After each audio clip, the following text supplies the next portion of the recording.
ഇതിന്റെ പക്ഷെ നിങ്ങൾ ലിസ്റ്റിൻ സ്റ്റീഫൻ എന്ന് പറഞ്ഞ ബുദ്ധിരാക്ഷസനെ തിരിച്ചറിയണം. അതാണ് പറയാൻ പോകുന്ന കാര്യം.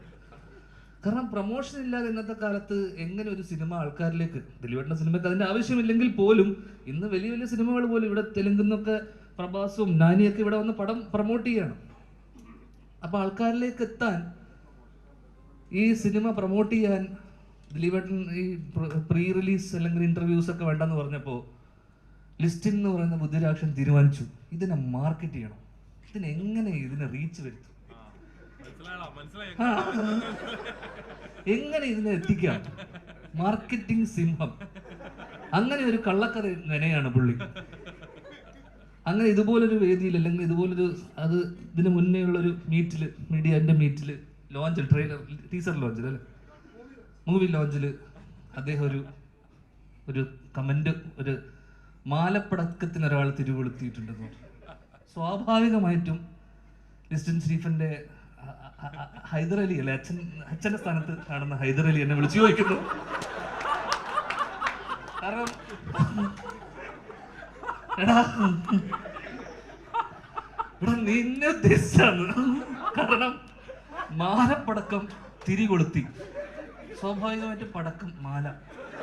ശരി, അങ്ങനെ ഞാൻ ഭയന്നു, ഞാൻ പേടിച്ചു. ഹൈദർ അലി വിളിക്കും, എന്നെ എത്ര തവണ വിളിച്ചു രാത്രി?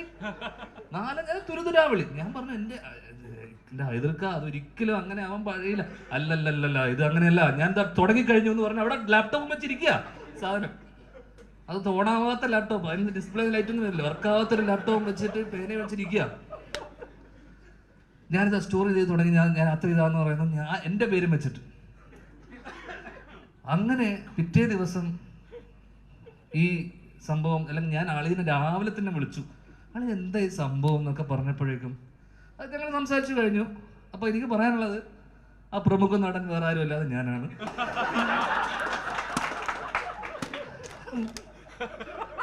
ഞങ്ങൾക്കിടയിലുള്ള പ്രശ്നങ്ങൾ ഞങ്ങൾ സംസാരിച്ച് തീർത്തിട്ടുണ്ട്. ഓക്കെ, ഇനി പ്രശ്നമില്ല കേട്ടോ, കഴിഞ്ഞല്ലോ, വേറെ ആരുമില്ല. അത് അദ്ദേഹത്തിന്റെ മാർക്കറ്റിംഗ് സ്ട്രാറ്റജിയുടെ ഭാഗം. കാരണം ഈ പടം എങ്ങനെയെങ്കിലും ആൾക്കാരിലേക്ക് എത്തിക്കുക എന്നുള്ള ഒരു പ്രൊഡ്യൂസറിന്റെ വലിയ കടമയാണല്ലോ. അദ്ദേഹം ആ കടമ നിർവഹിച്ചു. അത് കൃത്യമായി, എന്തിന് BBC അടക്കം, ABC ഒഴിച്ച് BBC അടക്കം എന്ത് ചെയ്തു, Listin Stephen the magic frames എന്നൊക്കെ പറഞ്ഞു വലിയ രീതിയിൽ എവിടെയോ എത്തി അതിന്റെ ഒരു. അപ്പം നിങ്ങൾ ഒരുപാട് ഉയരത്തിലാണെന്നും നിങ്ങൾ പറയുന്ന ഓരോ വാക്കും ഹൈദർ അലി ഉൾപ്പെടെ പലരും ശ്രദ്ധിക്കുന്നുണ്ടെന്നും നിങ്ങൾ ശ്രദ്ധിച്ചു.